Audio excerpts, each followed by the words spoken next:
Bonjour à tous, aujourd'hui on corrige le sujet du 21 mai 2024, Amérique du Nord, avec l'exercice, je trouve, le plus intéressant, celui qui traite des intégrales et des suites.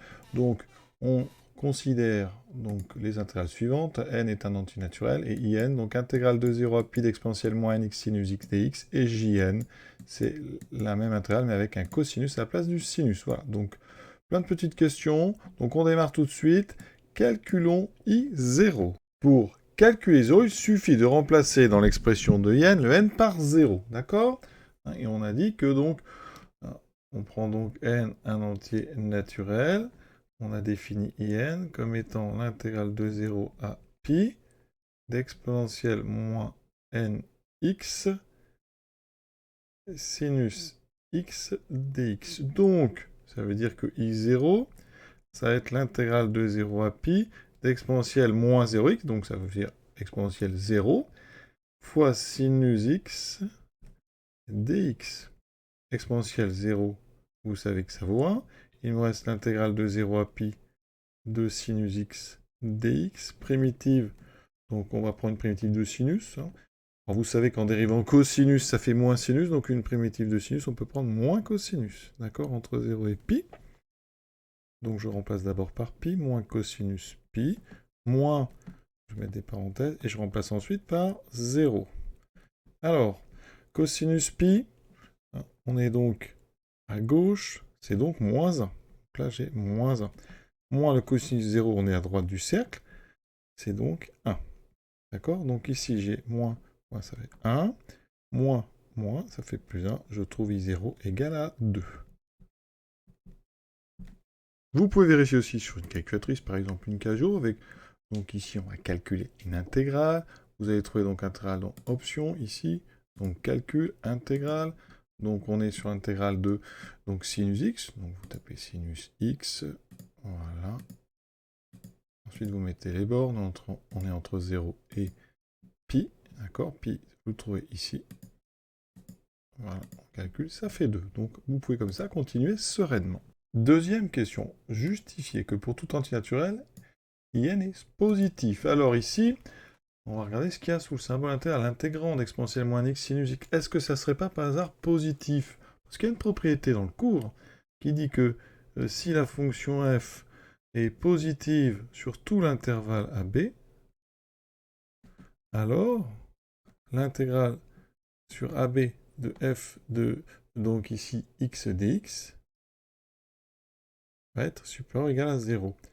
Donc, on va regarder. Alors, effectivement, sur 0 pi, bon, bah déjà, exponentielle moins x est strictement positif, car on sait que pour tout grand x réel quelconque, exponentielle de grand x est strictement positif. D'accord? Donc ça, quel que soit l'intervalle, vous aurez votre exponentielle moins x qui est strictement positif. Ensuite, le sinus, on est sur 0 pi. Le sinus, c'est l'ordonnée du point qui se déplace sur le demi-cercle supérieur, donc ça veut dire que le sinus x est supérieur ou égal à 0. Et s'annule en 0 et en pi. D'accord? Ça veut dire que donc, l'exponentielle moins nx sinus x est donc supérieur ou égal à 0 sur, je reprécise, 0 pi. Et donc par positivité, eh bien l'intégrale de 0 à pi de l'exponentielle moins nx sinus x dx est supérieur ou égal à 0.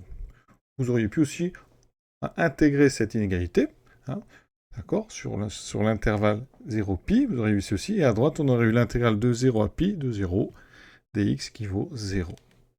Et donc à gauche, vous voyez que hein, c'est in. Donc ici, alors, au début, il faut normalement mettre soit n appartenant à grand n, d'accord, plutôt ici, voilà. Et donc ici, in est supérieur ou égal à 0. Donc on a terminé cette question.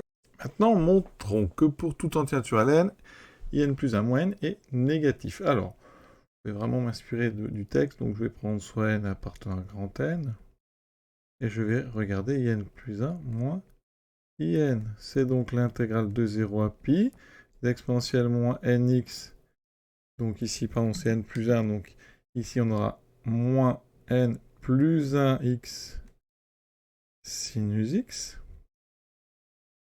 dx moins l'intégrale de 0 à pi d'exponentielle moins nx sinus x dx. Alors on a une soustraction de deux intégrales sur le même intervalle, donc on peut réunir ici tout ça sous une seule intégrale.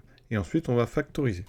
Alors je vais déjà factoriser par sinus, j'ai exponentielle, alors moins n plus 1x, je vais développer cette parenthèse, ça fait moins x, moins 1x, donc moins x. D'accord? En même temps, j'ai factorisé par sinus. Donc ici, j'ai ceci. Et là, j'ai un sinus x dx. Vous voyez, j'ai juste développé ici cette parenthèse. Hein. Donc ça fait moins... Alors si on fait en deux étapes, nx plus x. Et ensuite, ça fait donc moins nx moins x. Voilà. Et vous voyez, ici, on a une autre propriété. Parce que on a exponentielle moins x moins x. Et ça, on sait hein, que pour tout x, donc appartenant à R, on sait que exponentielle, donc moins nx moins x, ça fait exponentielle moins nx multiplié par exponentielle moins x. La propriété qui nous dit ça, c'est que, eh bien, quel que soit a et b réels, hein, je prends le symbole ici qui veut dire quel que soit, ou pour tout, exponentielle de a plus b, exponentielle d'une somme, c'est le produit des exponentielles. Donc c'est ce que je viens de faire. Ce qui fait que, vous voyez, ici, je vais avoir un facteur qui est commun avec celui-ci. Et donc, vous voyez, je vais factoriser. Une nouvelle fois, j'ai déjà factorisé par sinus x, et bien on va factoriser aussi par exponentielle moins nx. Donc je vais avoir exponentielle moins nx, si je factorise, donc là je vais avoir exponentielle moins x, et là vous voyez j'ai un moins exponentielle moins nx, ça fait moins 1, donc dans ma parenthèse j'aurai exponentielle moins x moins 1, multiplié donc par sinus x dx. Voilà. Il faut montrer que ça, c'est négatif. Et donc on va d'abord faire une étude de signe, comme tout à l'heure, de ce qu'il y a donc derrière l'intégrale, hein, ici, ce qu'on appelle l'intégrande. On sait que quel que soit x, donc appartenant à R, exponentielle moins nx, est donc strictement positif. Le sinus x, on l'a déjà dit, hein, donc alors, je vais même me contenter de prendre des éléments qui sont dans 0π, d'accord, parce que sur 0π, donc notre exponentielle est strictement positif, et le sinus de x, on l'a vu tout à l'heure, c'est supérieur ou égal à 0. Il me reste exponentielle moins x moins 1. Alors on a x qui est positif. Hein. Donc, moins x qui est négatif. Je vais composer ici par l'exponentielle hein, qui est strictement croissant sur R. Donc si je compose par exponentielle, l'ordre ne change pas. Donc exponentielle moins x va être inférieur ou égal à exponentielle 0. Exponentielle 0, ça fait 1. D'accord? Donc, pour x positif, exponentielle moins x est inférieur ou égal à 1. Je mets le 1 de l'autre côté par soustraction. Donc exponentielle moins x moins 1 est donc négatif. Ça, c'est intéressant. Parce que dans mon produit, j'ai donc deux facteurs positifs et un facteur négatif. Et donc, ça veut dire que sur l'intervalle 0π, eh bien, exponentielle moins nx fois exponentielle moins x moins 1 fois sinus x est négatif. Et on va intégrer. Je ne vais pas utiliser de propriété, parce que là, tout à l'heure, on a utilisé la positivité, intégrale d'une fonction positive sur intervalle. Eh bien, l'intégrale est positive. Ici, c'est une fonction négative. Alors, il existe la même propriété pour les fonctions négatives, mais on va juste plutôt utiliser quelque chose de plus général. On intègre ça. On peut intégrer les inégalités. On intègre sur 0π. Et donc, ça veut dire que l'intégrale de 0 à π de cette chose-là, c'est ce qui m'intéresse, d'accord ?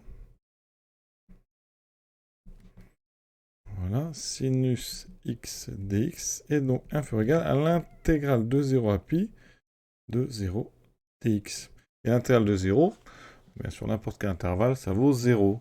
Donc ici, vous voyez que à gauche, j'ai reconstruit ceci, c'est donc in plus 1 moins in, et donc inférieur ou égal à cette intégrale qui vaut 0. Donc c'est bien inférieur ou égal à 0, et j'avais pris bien sûr n, un antinaturel, donc on a bien exactement montré ce qu'on voulait. Question suivante, déduire des deux questions précédentes que la suite in converge. Alors là, c'est du grand classique. Qu'est-ce qu'on vient de montrer? On sait que pour tout n, donc appartenant à grand N, on a montré que n est positif. Donc ça, dans le vocabulaire, ça veut dire que la suite in, elle est donc, les termes sont toujours supérieurs ou égal à 0, elle est donc minorée par 0. Autrement dit, 0 est plus petit que tous les termes de la suite. Et on a une deuxième chose. On a IN plus 1, qui est moins IN qui est négatif, donc IN plus 1 est inférieur ou égal à IN. Donc, ça veut dire que la suite IN, elle est IN plus 1 est plus petit que IN, la suite est décroissante. Vous avez donc une suite décroissante et minorée. Théorème de convergence monotone, théorème de convergence, ou théorème de la limite monotone, je crois, théorème de convergence donc monotone, eh bien, IN est décroissante et minorée. Donc, propriété IN converge. Troisième question, petit a, montrer que pour tout entier naturel, on a n inférieur ou égal à cette intégrale.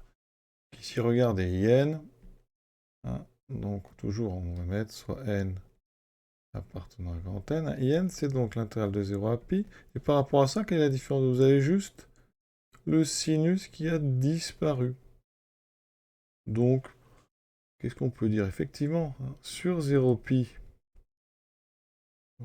comme tous les intervalles, d'ailleurs, sinus x est inférieur ou égal à 1. D'accord?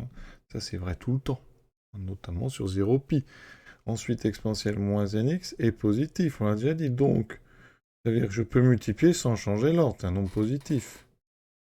Donc, exponentielle moins nx sinus x est inférieur ou égal à exponentielle moins nx. On a vu tout à l'heure, on peut intégrer sur un intervalle un encadrement ou une inégalité. Donc, on intègre sur un intervalle. Donc, il faut absolument que les bornes soient dans le bon sens, 0pi. Ça veut dire que ça fait intégrale de 0 à pi d'exponentielle moins nx sinus x et dx, et donc inférieur ou égal à intégrale de 0 à pi d'exponentielle moins nx dx. Et à gauche, eh bien, vous reconnaissez in, et à droite, c'est exactement l'intégrale qu'on voulait. Donc on a terminé cette question, et hein, c'est vrai pour tout n, puisque au début, j'avais pris n, donc ici, quelconque.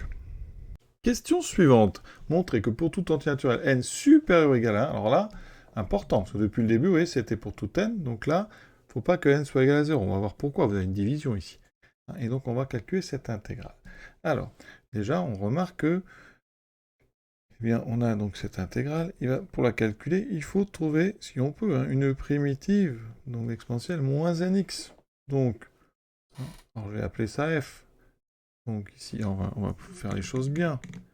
Donc soit f, le point qui a x associé exponentielle moins nx. Donc f admet une primitive, grand F, d'accord, qui a x associé, alors primitive. Alors quand vous dérivez exponentielle moins nx, si vous regardez, si vous dérivez par rapport à x, ça fait moins n. Il y a un moins n qui sort quand on dérive. Donc quand on va faire une primitive, ça veut dire qu'il faut compenser ce moins n. C'est pour ça qu'on est obligé de faire une division. Ça veut dire qu'ici, vous allez retrouver ici dessous moins n. Mais attention, comme il y a une division, il faut surtout ici que donc prendre pour n donc différentes zéros.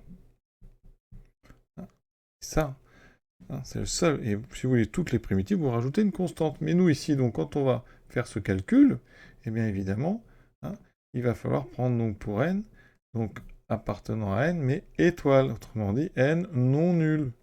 Entier non nul, mais surtout non nul, pour pas qu'il y ait cette division par n. Parce que si n égale 0, votre intégrale, elle fait intégrale de 0 dx.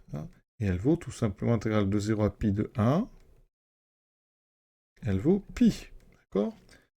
Donc c'est un cas à part. C'est pour ça qu'on est obligé ici de séparer. Et on va donc ne plus considérer n égale 0. Donc on prend n supérieur ou égal à 1. N est non nul. Donc on peut prendre comme primitive évidente exponentielle moins nx sur moins n. Entre 0 et pi.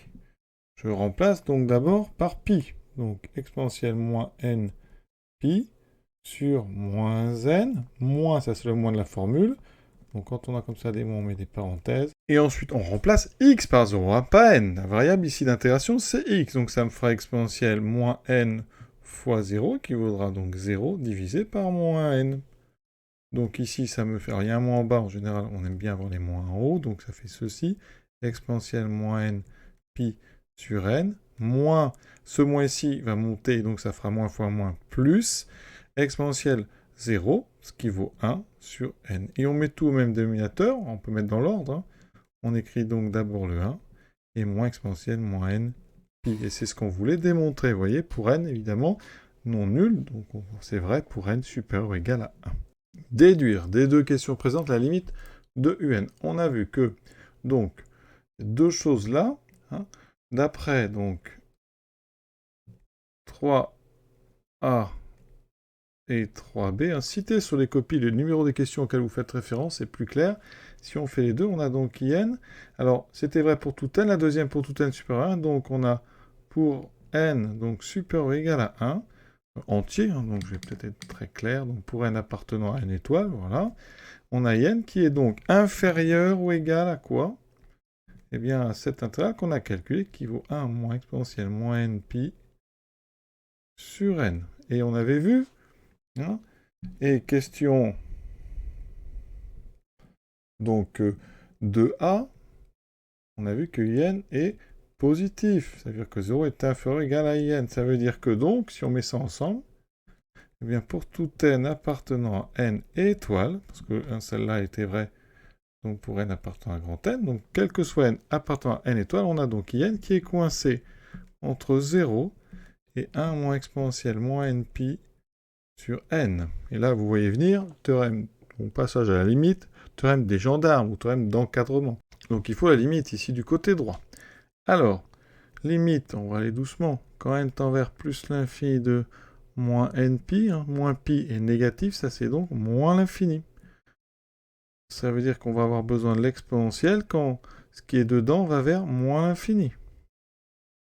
Et ça, on sait que c'est 0.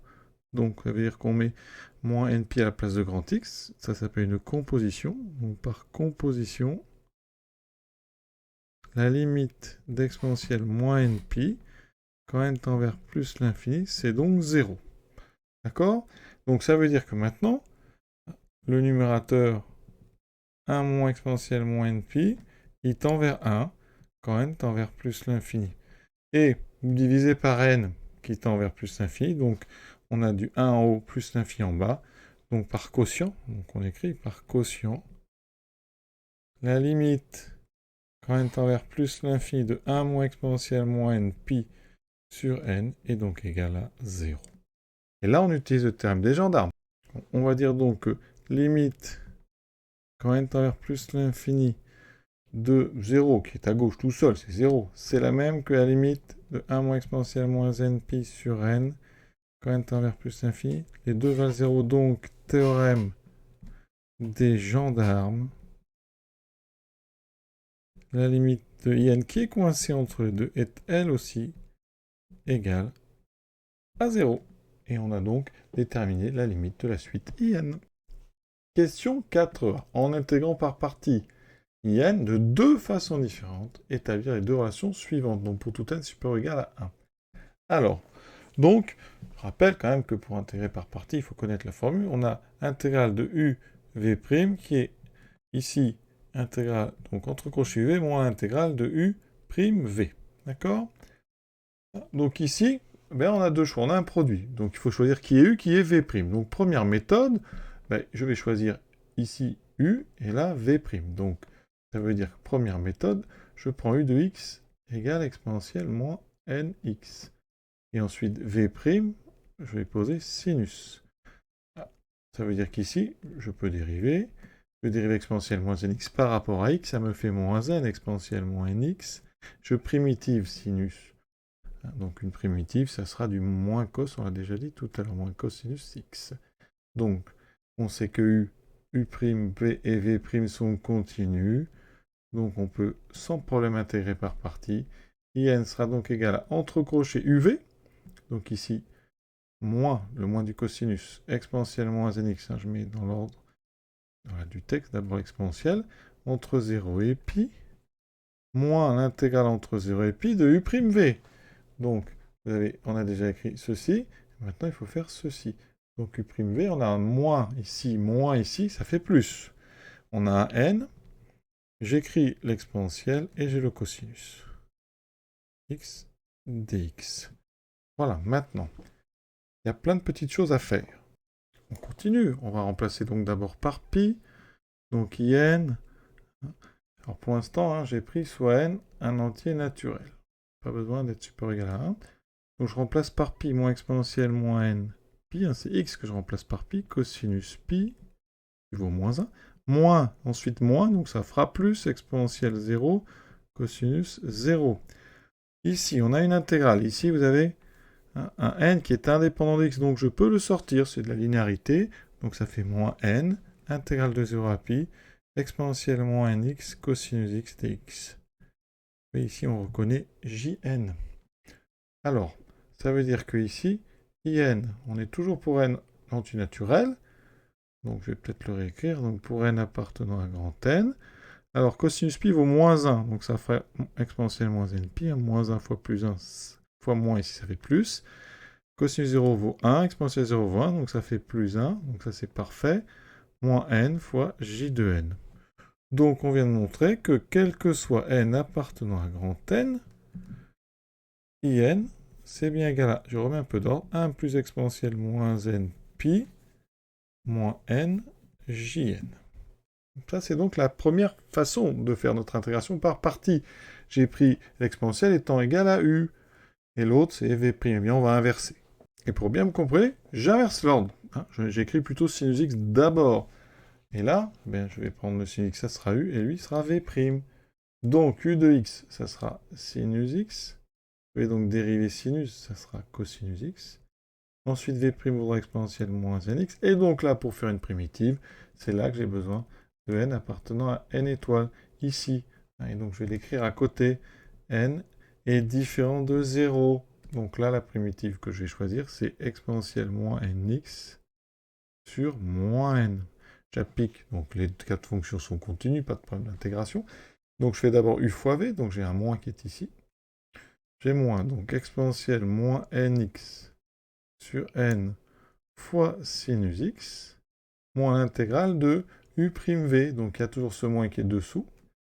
Il y aura donc exponentielle moins nx sur n cosinus x. Alors, on remplace ici par pi. Ça fait exponentielle moins n pi, hein, c'est x qu'on remplace. Sinus pi, alors sinus pi, ça vaut 0. Moins, donc moins de la formule, le moins qui est là, plus, se remplace par 0, exponentielle 0 sur n, sinus 0, qui vaut aussi 0, donc ça c'est important. Ça, c'est égal à 0. Ça, c'est égal à 0. Donc les deux premiers termes vont disparaître. Ensuite, ici, donc il y a un moins, je peux le sortir par linéarité. Et il y a un sur n que je peux aussi sortir, puisque c'est comme si je multipliais par 1 sur n. Donc ça fait 1 sur n, intégrale de 0 à pi, exponentielle moins nx, cosinus dx. Et donc, on retrouve ici in. Alors, on a enlevé 0, donc c'est pour n appartenant à n étoile, donc n est supérieur ou égal à 1 et c'est un entier. Et vous voyez, tout disparaît sauf 1 sur n. Et cette intégrale, vous l'avez encore reconnue, c'est jn. Et donc on a bien in égale 1 sur n, jn. Donc j'ai bien démontré ici ces deux relations. Et la deuxième est valable pour n supérieur ou égal à 1. Donc les deux sont valables pour n supérieur ou égal à 1. B, en déduire que pour tout entier naturel n supérieur ou égal à 1, on a ceci. Donc on sait, alors je vais prendre donc soit n appartenant donc à n étoile, donc n est supérieur ou égal à 1, c'est un entier. Et donc, eh bien, j'ai deux choses. On sait que in est égal à 1 plus exponentielle moins n pi moins n jn. Et en même temps, in est égal à 1 sur n jn. Donc on va faire de la substitution. Ça veut dire qu'ici, alors je vais vous montrer en couleur, ce jn qui est là, eh bien, je vais le remplacer par le jn que je trouve là. Donc ça veut dire qu'ici, en multipliant par n qui est non nul, ça veut dire que jn est égal à n fois in. D'accord? Donc je remplace substitution. Ça veut dire que donc in vaut 1 plus exponentielle moins n pi moins n fois jn, c'est donc nin. Vous voyez, j'ai des in des deux côtés, donc on va tous les mettre à gauche. Donc là, ça veut dire qu'on va aller doucement. Ça veut dire que in, c'est 1 plus exponentielle moins n pi moins n carré in. Je mets tout à gauche. Donc, n carré in plus in est égal à 1 plus exponentielle moins npi. Donc ici, on factorise par in. Ça fait n carré plus 1 in. De l'autre côté, on a toujours 1 plus exponentielle moins npi. N plus carré plus 1 est différent de 0. Hein. C'est une somme de deux nombres strictement positifs ici. Hein, c'est supérieur ou égal à 1 d'ailleurs. Et donc in vaudra 1 plus exponentielle moins npi sur n carré plus 1. Et donc ça, c'est vrai pour n appartenant à n étoile. Donc n entier étoile est supérieur ou égal à 1. Donc on a terminé cette question. Alors ce fameux programme en langage Python, on souhaite obtenir le rang n à partir duquel la suite devient inférieure à 0,1. On va utiliser ce qu'on vient de trouver. On a en fait la formule, l'expression qui permet de calculer in en fonction de n. Donc il faut recopier, compléter. Donc la cinquième ligne, c'est ici. Encore pour que ça calcule effectivement le rang à partir duquel la suite devient inférieure ou égale à 1. Inférieur à 0,1. Donc là, il n'y a pas marqué inférieur ou égal. Donc on va mettre du strict. Donc, qu'est-ce qui se passe? Première ligne, on va commenter. Ça permet, donc ça charge. Donc ça charge tous les modules. Ça met le module maths, donc toutes les fonctions mathématiques, notamment le sinus, l'exponentiel, voilà. Alors, définition, seuil. Donc seuil, c'est juste le nom d'une fonction, qui n'a pas ici de paramètres, avec 2 points. Donc après, tout ce qui est décalé est dans cette fonction. Donc ça, c'est une fonction qui doit calculer donc le rang à partir duquel la suite devient inférieure à 0,1. Donc, on crée une variable n, une variable i, donc i égale 2, donc rappelez-vous, ça c'est tout simplement i0, d'accord? Donc ici, on va tester, on va vérifier si i0 est inférieur strictement à 0,1. Donc il faut tester, c'est-à-dire qu'à un moment, il va falloir tester, et on va donc, par exemple, ça peut être un test, un if, mais comme on veut tester avec une boucle, on va faire un while. Et donc ici, on mettra une condition, et on va tourner quand? Il faut qu'on s'arrête quand on est inférieur à 0,1. Donc il faut, tant que i est supérieur ou égal à 0,1, il faut continuer à calculer les termes. Et comment on calcule les termes? Eh bien ici, on utilise la formule qu'on vient de démontrer, qu'on écrit en ligne exponentielle, donc c'est exp. Donc ensuite, moins n fois pi, donc le fois c'est l'étoile. D'accord, l'astérix fois pi, ça on peut le charger, c'est dans le module maths. On doit diviser, donc surtout on met des parenthèses. Voilà pourquoi ici, donc vous avez des parenthèses, et ici celle-là avec celle-là, et on va diviser donc par ceci. Donc on utilise le symbole de la division, on ouvre la parenthèse et on met n carré. Alors n carré, on a choisi de faire n fois n. D'accord? Voilà. Alors pour n carré, on aurait pu mettre n étoile étoile 2. C'est une autre façon de faire le carré. Là on a choisi n fois n, c'est plus simple. D'accord? Ça calcule en fait les termes. Et il faut ici un compteur qui permet à chaque étape, d'augmenter n de 1. Donc au début, n vaut 0. Dans la première boucle, il vaudra 1. Dans la deuxième boucle, il vaudra 2. Et donc à chaque fois, il faut continuer tant que... Et on fait bien attention parce qu'on ne met pas de symbole supérieur ou égal dans Python. Et donc il nous faut tant que. Donc while, tant que i est supérieur ou égal à 1. Donc là, on va mettre i. Et pour mettre supérieur ou égal, on met supérieur égal, comme ceci. D'accord? À 0,1. Alors on est en Python, donc on met 0,1. Et ici, comme c'est une boucle, ici, on va mettre 2 points. D'accord? Donc on n'oublie pas. Donc ça veut dire qu'ici, vous devez avoir écrit donc while i supérieur ou égal à 0,2 points. Alors je pense que quand un élève met du while i supérieur ou égal à 0,1, on compte quand même la réponse exacte, parce qu'on n'a pas tous été programmés toute l'année dans des salles. Voilà. Et pour ceux qui s'intéressent, voici ce que ça donne sur un petit logiciel Python. J'utilise ici Tony, c'est gratuit si ça vous intéresse. Ici donc j'ai tapé le programme. On va le faire tourner. Alors évidemment, si je le fais tourner, il ne se passe rien. Il faut que, ici, dans la console, j'indique seuil. J'exécute la fonction seuil et on m'indique donc que c'est i4, le premier terme, strictement plus petit que 0,1. Sur GeoGebra, voici ce que ça donne. Donc ça, c'est pour n égale 0. Donc l'intégrale, vous voyez, elle vaut 2. J'ai tapé la fonction. Ensuite, pour n égale 1, 0,52 à peu près. C'est des valeurs approchées. N égale 2, n égale 3. Alors n égale 3, il m'indique 0,1. Donc, eh bien, on va aller regarder après sur une calculatrice la valeur un petit peu plus précise. Donc, pour n égale 4, vous voyez, on est bien en dessous de 0,1. Et vous voyez que la calculatrice m'indique que Pour n égale 3, on a 0,1 ici, il y a un petit 807 après. Donc on est au-dessus légèrement de 0,1. Et pour 4, on est bien en dessous. Voilà, donc on a terminé cet exercice. Voilà, à très bientôt. En espérant bien sûr que ça vous ait plu.